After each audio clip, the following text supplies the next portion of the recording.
He made it in studio after staying up all night long, working hard to break down a tie.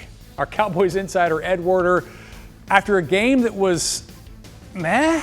I mean, you had an epic back and forth battle, and you do end up with the tie. All the allegories to familial relations aside, poetic football justice? Well, maybe nobody should have won the game because as far as Micah Parsons' trade was concerned, we don't know who's won that yet either.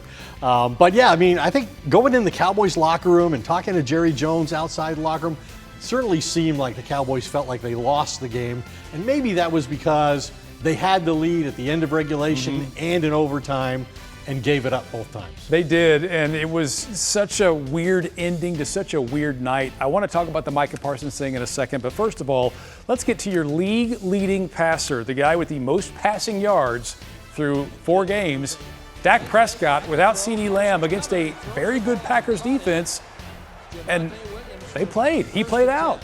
Dak Prescott's been really phenomenal through the first 4 games of the season. As you said, leads the NFL in passing.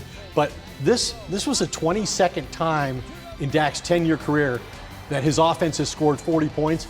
It's the first time they didn't win the game. It was that bad. In fact, if you look at teams that have had 40 or more points at home with no turnovers, they've won 300 straight games. The Cowboys are the only one now to make it 300-0-1.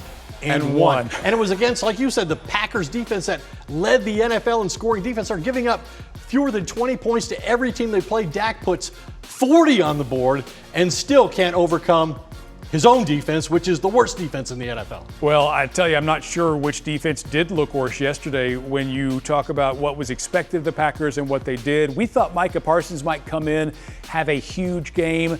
He made his presence felt, but it wasn't really until near the very end of the game when he finally gets a sack of Dak Prescott.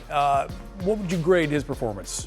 Well, you know, I thought the Cowboys played like they were afraid of the Packer pass rush with their early play calling. Remember Jerry Jones, when he explained the Micah Parsons trade, said, when we play him in 4 weeks, I advise us to get ahead and run the football at him.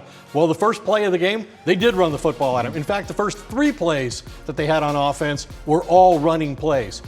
He didn't really take over the game by any means. In fact, they really handled the pass rush of the Packers in an outstanding way, but he still finished with, I think, 3 quarterback hits, which is the most by any opponent, and 5 pass rush wins, which is the most by any opponent.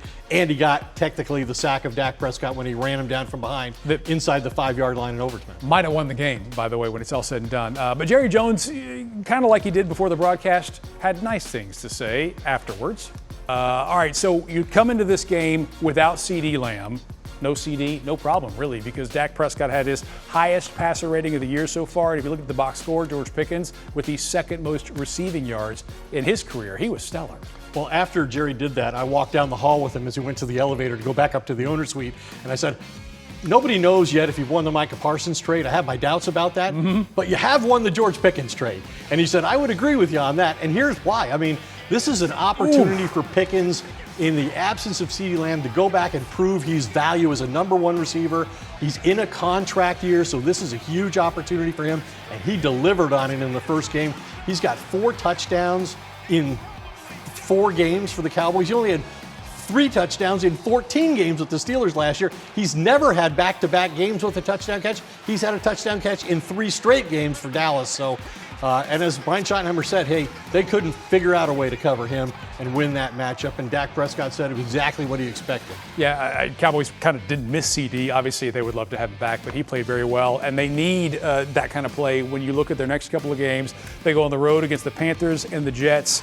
Should last night's tie give the Cowboys any hope? Is there some silver lining to what we saw? Well, I mean, it's when you barely beat the Giants in overtime and you lose to the Bears, which are 2 of the easiest teams you're going to play on your schedule. You know, now you're going into 2 games. They got to win these 2 games, both on the road.